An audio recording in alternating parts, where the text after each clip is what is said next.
Saudara-saudara kaum muslimin rahimakumullah, mengambil hukum langsung dari Quran dan Sunnah sepenuhnya tidak dilarang, asal saja orang tahu diri. Tahu diri macam mana? Kalau saudara dari Jakarta akan berangkat ke Surabaya, mobil punya, mesin ngerti, SIM STN komplit, peraturan lalu lintas tahu, jalanan Jakarta Surabaya pun hafal, silahkanlah berangkat sendiri, insya Allah selamat. Tapi kalau saudara mobil saja tidak punya, peraturan lalu lintas pun tidak tahu, jalanan Jakarta ke Surabaya lewat mana saudara sepenuhnya juga tidak tahu, saya yakin lebih aman kalau saudara naik kereta. Ikut masinis yang memang Jakarta Surabaya sudah jalanannya tiap hari. Itu sebabnya seorang ulama besar macam Imam Nawawi rahimahullah, ketika satu hari seorang santrinya datang, kata santrinya ini, kenapa? Tuan ini allamah, bahrul ulum, lautan ilmu, hafaz Quran, hafaz ribuan hadis, mengarang kitab-kitab besar. Kenapa tidak bikin mazhab sendiri saja? Imam Nawawi dengan penuh tawadhu menjawab, maaf, saya lebih aman ikut kepada Imam Syafi'i. Yang hafaz Quran, yang hafaz ribuan hadis, yang mengarang kitab-kitab besar, masih merasa dirinya lebih aman mengikuti Imam Syafi'i. Ini akhlak. Saya khawatir kalau saudara tidak tahu jalanan Jakarta Surabaya, lalu berangkat sendiri, kemungkinan sesatnya 80%. Mau berangkat ke Surabaya, tahu-tahu jebulnya bisa di Gunung Kidul. Kalau cuma sekedar saudara yang sesat, barangkali resikonya pribadi. Tapi untuk menyesatkan orang, inilah yang jadi masalah. Kita di awal tadi saya katakan belum pernah bertemu Rasul. Kalau saya ditanya orang, Dara Zainuddin, kau sholat menurut cara apa? Saya jawab cara yang diajarkan oleh guru saya. Gurunya? Ya dari gurunya. Gurunya dari gurunya lagi.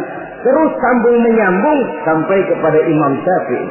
Imam Syafi'i dari mana? Dari gurunya. Imam Malik atau Imam Waqi'. Imam Malik dari gurunya, dari gurunya, dari gurunya sampai kepada tabi'ut tabi'in. Tabi'ut tabi'in tentu dari tabi'in. Tabi'in tentu dari sahabat. Sahabat dari Nabi. Nabi dari Jibril. Jibril dari Allah Subhanahu wa ta'ala. Pengkolnya sih tetap di sana. Cuma sambung menyambung secara mutawatir sampai kepada kita sekarang ini. Ayat Quran elastis. Dibawa kemanapun dia mau, tergantung niat baik dari orang yang mentafsirkannya. Kalau dia ditafsirkan oleh orang yang tidak memenuhi persyaratan untuk menafsirkannya, bukan mustahil terjadi manipulasi ayat untuk kepentingan pribadi. Inilah yang tidak diinginkan dan inilah yang dikhawatirkan.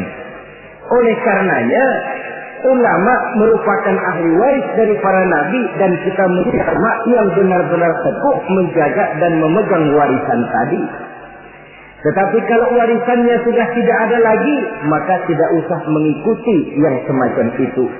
Ini pernah disabdakan oleh Rasulullah Sallallahu Alaihi Wasallam dalam hadis yang diriwayatkan oleh Imam Baihaqi.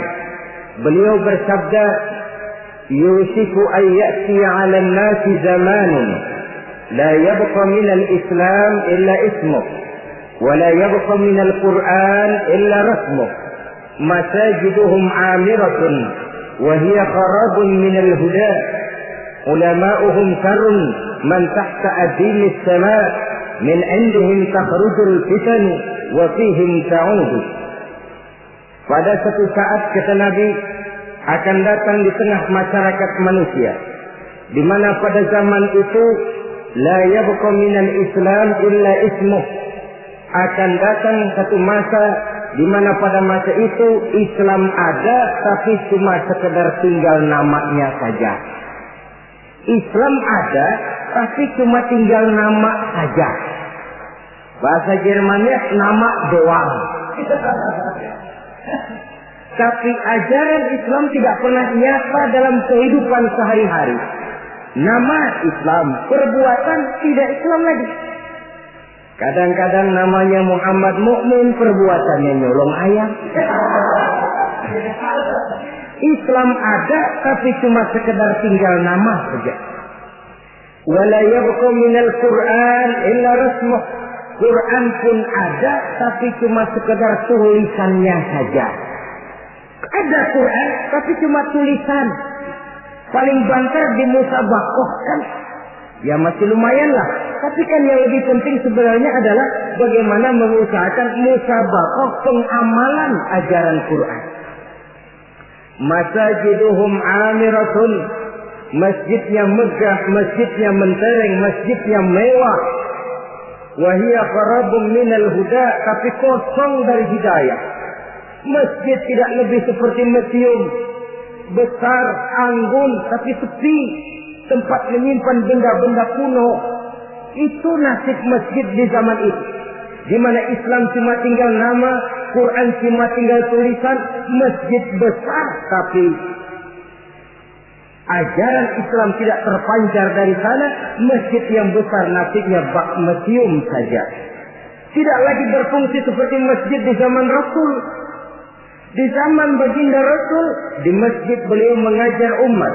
Di masjid beliau bermusyawarah. Di masjid beliau mengatur negara. Di masjid beliau mengatur strategi perang. Masjid merupakan pusat kegiatan umat.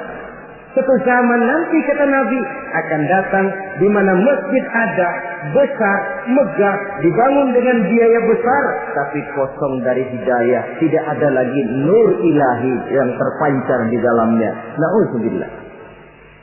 Di zaman itu ulama'uhum syarrun man tahta azimis sama. Ulama-ulama mereka adalah yang terjahat yang ada di bawah kolong langit ini. Min indihim takhrujul fitan wa fihim ta'ud. Dari mulut mereka keluar fitnah dan akibatnya kepada mereka juga fitnah itu kembali. Inilah satu zaman yang kita khawatir dan kita berlindung kepada Allah jangan menemui masa semacam itu. Saudara, orang-orang yang anti-Islam sekarang ini, mereka tidak mungkin menghantam Islam dengan mengirim satuan militer. Kita dengan strategi sekali. Caranya bagaimana? Pertama, pisahkan umat dari ulamanya. Kalau itu berhasil, tanamkan keraguan kepada sunnah. Kalau itu pun sukses, mereka masuk kepada tujuan yang paling inti, tanamkan keraguan kepada Quran.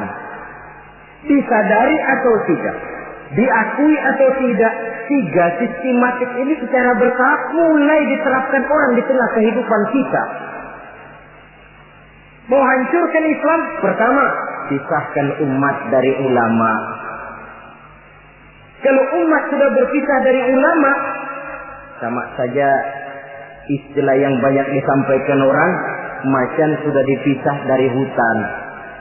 Padahal ulama dengan umat persis hutan dengan macan. Macan tidak bisa pisah dengan hutan, hutan pun tidak bisa ditinggalkan macan. Kenapa? Saudara lihat saja. Kalau hutan sudah ditinggalkan oleh macan, maka biasanya hutan yang tidak ada macannya tidak jadi hutan yang serem. Disembarangi orang. Datang petani nebang pohon seenaknya. Kenapa kok berani? Hutannya nggak ada macannya. Datang kambing buang najis seenaknya. Kok berani? Hutannya nggak ada macannya. Datang badak nyeruduk seenaknya. Kok berani? Hutan tidak ada macannya.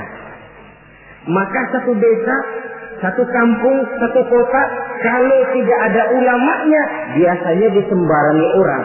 Apa saja mudah masuk ke desa, ke kota, ke kampung yang tidak ada ulama dan tidak ada pengajian di sana. Datang ingkar sunnah masuk. Datang Islam jamaah masuk. Datang Islam sejati masuk. Datang pikiran yang merusak Islam pun masuk. Kenapa? Hutan tidak ada macannya, disembarangi orang. Sebaliknya pun, macan juga kalau sudah tidak tinggal di dalam hutan, biasanya akan jadi tontonan. Macan yang tidak tinggal di hutan hilang seremnya. Orang nggak takut. Coba lihat di kebun binatang atau di taman safari. Itulah nasib macan yang sudah keluar dari hutan. Jadi tontonan orang. Bahkan anak kecil berani lihat dari dekat, nunjuk lagi. Macan lucu ya. Lucu katanya. Ya Allah. Jadi macan kalau sudah meninggalkan hutan, macan lucu. Ini ulama kiai kalau sudah meninggalkan jamaahnya, meninggalkan pesantren, meninggalkan masjid, meninggalkan umat, kiai lucu. Maka macan harus jaga hutan. Tapi hutan pun harus tahu apa kebutuhan macan. Jangan cuma macan saja disuruh jaga hutan, tapi hutannya pelit, tidak mau memberi makan kepada macan. Loyo macannya. Kita cuma mengharap ulama berjuang habis-habisan. Tapi kita sebagai umat ini kadang-kadang cuma memerlukan ulama di waktu dia sehat. Sakitnya kita tidak mau tahu. Kita memerlukan ulama dikala dia segar. Penderitaannya kita tutup mata.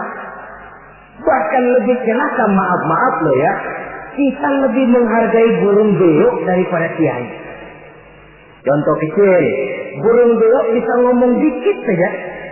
Assalamualaikum, Assalamualaikum, 1 juta dibeli orang. Betul ya? Ngomong pun tidak pakai, dikit. Assalamualaikum, Assalamualaikum, 1 juta dibayar.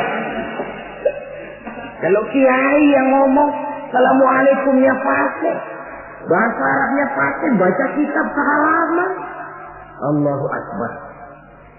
Kita yang harus menjaga ulama.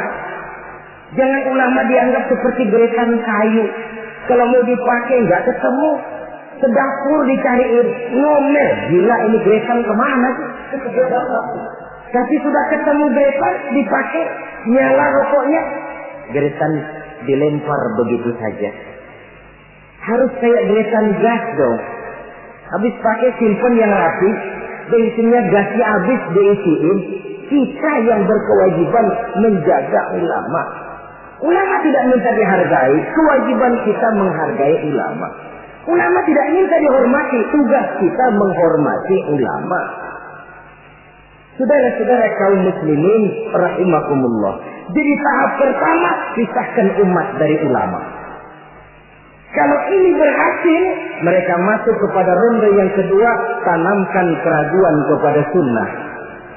Sebenarnya bukan cuma ulama yang manusia, Nabi juga manusia. Sebagai manusia kan beliau bisa saja salah, dan ternyata hadis banyak yang palsu. Yang otentik cuma Quran, selebihnya adalah sejarah. Karena itu Quran saja, sunnah tidak ada. Dan ingkar sunnah ini bukan soal baru. Di akhir Khawarij, masa Khawarij sudah ada orang-orang yang ingkar sunnah. Sama saja dengan orang yang ibu jari, jempolnya ini luka, lalu berpikir daripada jempol luka, lebih baik tangan kita ini dipotong saja, nanti kan jempolnya nggak sakit. Memang jempolnya nggak sakit, kenapa? Sebab nggak punya tangan. Kalau toh hadis memang ada yang palsu, kenapa tidak yang palsu itu saja yang disingkirkan? Kan masih banyak hadis yang sahih, hasan, dan lain sebagainya. Itu perlunya ilmu mustalahul hadis. Saudara-saudara kaum muslimin rahimakumullah. Kalau ini pun berhasil, mereka akan masuk kepada yang paling target utama, menanamkan keraguan kepada Al-Quranul Karim. Ini Quran lahir 14 abad yang lalu dan berhasil menjawab tantangan zaman itu. Ini namanya pola pikir yang kata mereka dialektika historis. Berpikir menurut dialeknya sejarah. Sekarang adalah abad neutron, abad challenger, abad komputer. Masih mampukah Quran yang lahir di zaman onta menjawab tantangan zaman ini? Ditanamkan keraguan kepada sunnah. Mereka cari ayat-ayat, spesialisnya mencari ayat-ayat untuk menghantam kelemahan kita itu sendiri. Saudara-saudara, Sistematiknya begitu. Dipisahkan kita dari ulama, ditanamkan keraguan kepada sunnah, dan klimaks paling puncak ditanamkan keraguan kepada Al-Quranul Karim. Nah, masalahnya sekarang tentang kita dan ulama. Orang makin mengakui bahwa ulama sekarang ini sudah merupakan jenis makhluk langka. Bahkan barangkali sudah harus dilindungi dari kepunahan. Kenapa ulama makin langka? Pertama, ulama ini, orang jadi ulama itu bukan dapat SK dari pemerintah atau aparat-aparatnya, tidak. Ulama itu lahir karena legitimasi umat, pengakuan umat. Ilmunya diakui, akhlak, ibadah dan perjuangannya jadi panutan, umat lalu memberikan gelar kiai, ulama. Oleh karena itu dia dikatakan pemimpin non formal. SK-nya di tangan umat, maka tidak kenal pensiun. Apa pernah saudara dengar ada pensiunan kiai? Loh Pak, dia itu dulunya kiai besar, sekarang sudah pensiun. Kalau yang pejabat mantan itu banyak, mantan camat, mantan gubernur, mantan menteri, tapi mantan ulama, na'udzubillah. Sebab kalau sudah soal mantan, soal bekas, mending bekas maling loh daripada bekas kiai. Sebab apa? Bekas maling ada harapan jadi ustaz, tapi bekas kiai jangan-jangan maling itu. SK-nya di tangan umat. Karena itu akar seorang ulama, akar seorang kiai ke bawah, bukan ke atas. Kalau kerjanya cuma menjilat ke atas, ke bawah dilupakan, satu-satu dia tidak akan terpakai. Yang celaka, di atas tidak bergantung, ke bawah tidak berakar. Loyalitas seorang ulama, titik berat perjuangan ulama, ke umat, bukan ke atas. Kalau ke atas targetnya, dia bisa pensiun. Kalau pensiun datang, sedangkan umat sudah kadang mencorengnya, itu namanya ke atas tidak bergantung, ke bawah tidak berakar. Jadilah si ulama eceng gondok. Tahu eceng gondok? Tanaman yang tidak, ya walaupun ada akarnya tapi nyambang. Kemana dia mengalir? Kemana dia bergerak? Ya kemana air mengalir. Air ngalor, air ngidul. Tidak punya satu prinsip yang teguh. Kemana air bergerak, ke sana dia pergi. Itulah sebabnya sulit sekali. Langkah ulama itu karena seleksi umat, seleksi sosial ini ketat. Saudara hadirin yang saya hormati, jadi penyebab kelangkaan yang pertama karena ulama itu melalui seleksi sosial. Legitimasinya di tangan umat, SK-nya umat. Maka ulama saya katakan tadi tidak pernah kenal pensiun dan tidak terikat PGPN, peraturan gaji pegawai negeri.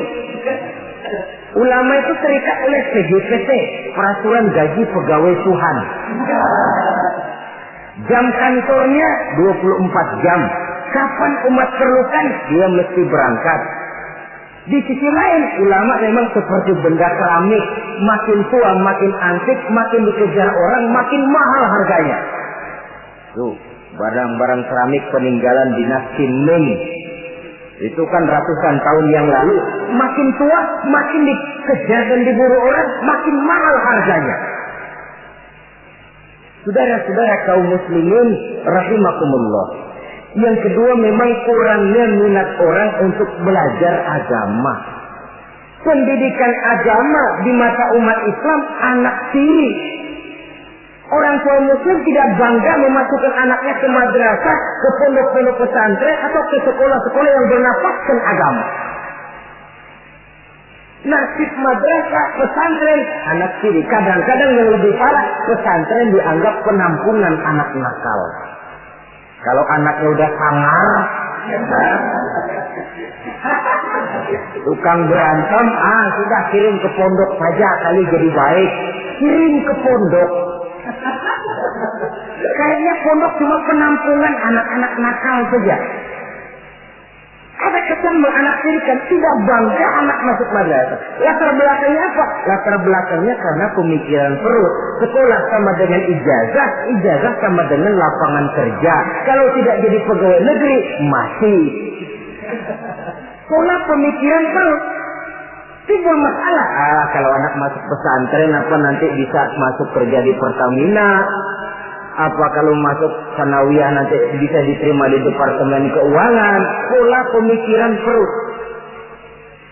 Kadang-kadang orang tua muslim itu masukkan anak ke madrasah biasanya alternatif terakhir. Kalau sekolah umum di sana sudah tidak terima, sekolah sana penuh, sekolah sini tutup, baru ke madrasah. Itu pun nggak bangga. Ditanya temannya, anaknya sekolah di mana Pak? Anak saya mah daripada nggak sekolah. Coba lihat, daripada nggak sekolah katanya. Habis dimasukin kemana? Saya masukin ke madrasah.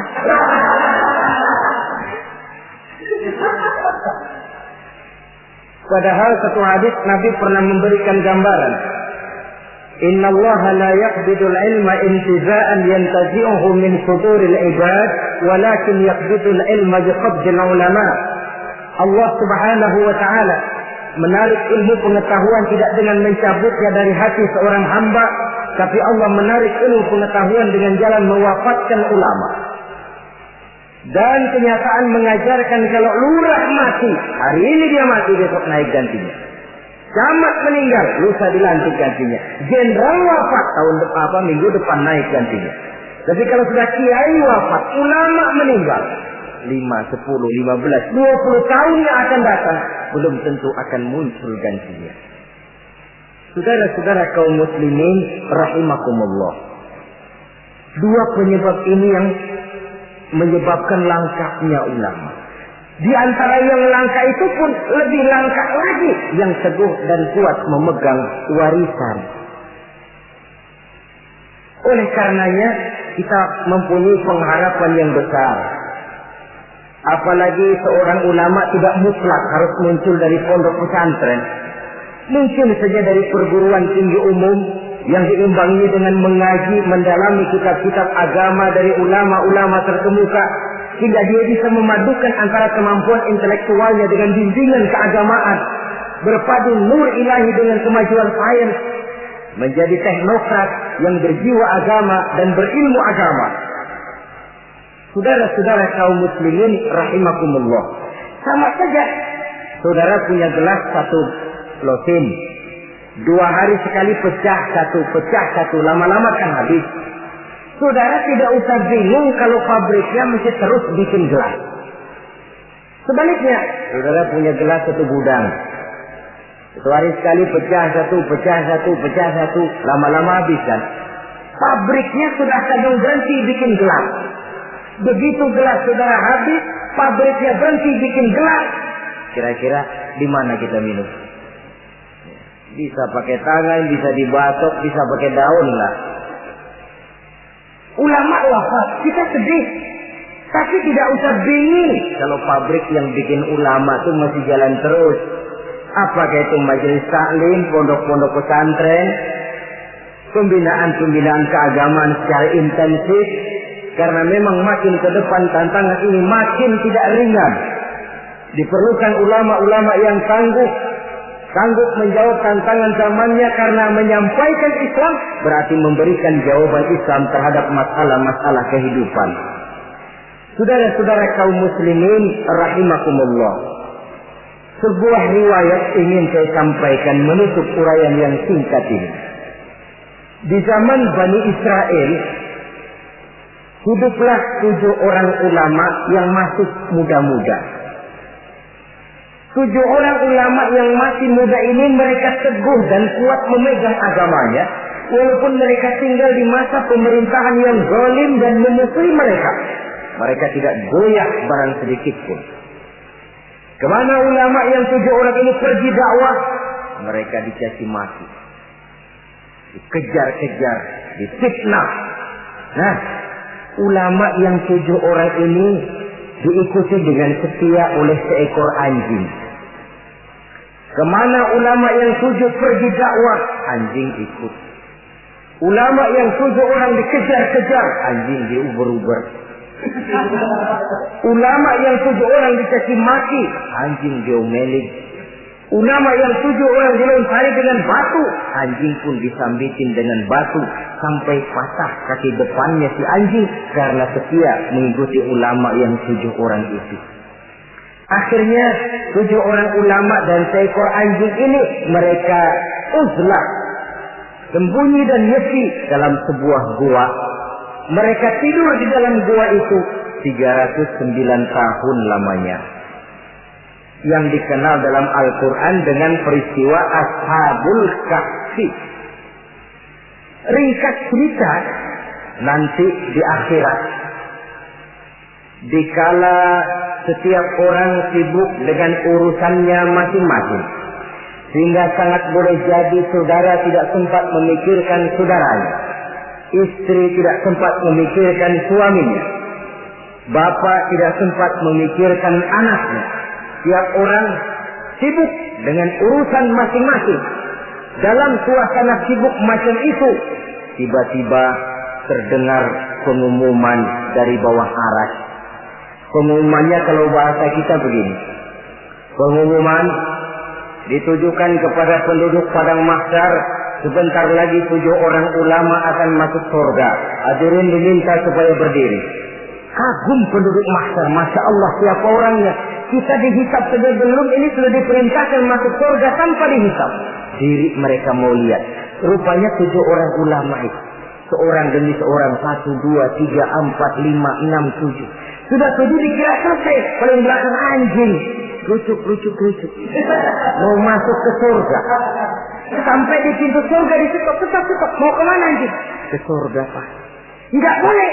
Pokoknya saya mau ke surga. Pokoknya nggak boleh. Kalau nggak boleh saya minta diadili, Pak. Apa sebabnya nggak boleh? Diadili? Iya, Pak. Baik. Dibuka pengadilan darurat. Karena memang di surga itu adil. Di dunia ini pengadilan banyak, keadilan susah. Saudara-saudara, diadili si anjing. Hasil pengadilan memutuskan anjing tidak berhak masuk surga. Naik banding. Anjing, kenapa kamu merasa berhak masuk surga? Saya, Pak, waktu di dunia setia mengikuti ulama yang 7 orang itu, Pak. Kemana mereka pergi dakwah saya ikut. Mereka dicaci maki, saya diomelin. Mereka dikejar-kejar. Ini kaki depan saya pakai ngikutin dia tuh, Pak. Masa mereka enak-enakan ke surga, saya ditinggal di sini, saya menuntut keadilan. Akhirnya turun perintah Allah. Ridwan, adkhilhul jannah. Ridwan, masukkan si anjing ke dalam surga. Perintah dari Allah. Jadi di antara binatang yang masuk surga itu nanti, selain ontaknya Nabi Soleh, semutnya Nabi Sulaiman, hudhudnya Sulaiman, termasuk anjingnya Ashabul Kahfi. Logikanya, kalau anjing saja setia ikut ulama bisa sampai ke surga, dia masa iya manusia ikut ulama tidak masuk surga, protes. Asal ikutnya betul-betul ikut, yang diikuti betul-betul ulama. Kalau ikutnya ikut-ikutan, yang diikuti pun ulama-ulamaan, saya takut nanti dapat surga-surgaan. Saudara-saudara kaum muslimin rahimakumullah, itulah sebabnya di tengah keawaman kita ini yang pengetahuan yang serba terbatas, kita perlu mengikuti ulama yang benar-benar pewaris para anbiya. Inilah saja, insya Allah pada pertemuan berikutnya akan kita bicarakan pilar yang kedua. Terima kasih atas perhatian. Mohon maaf atas segala kekurangan. Wassalamualaikum warahmatullahi wabarakatuh. Waalaikumsalam warahmatullahi wabarakatuh.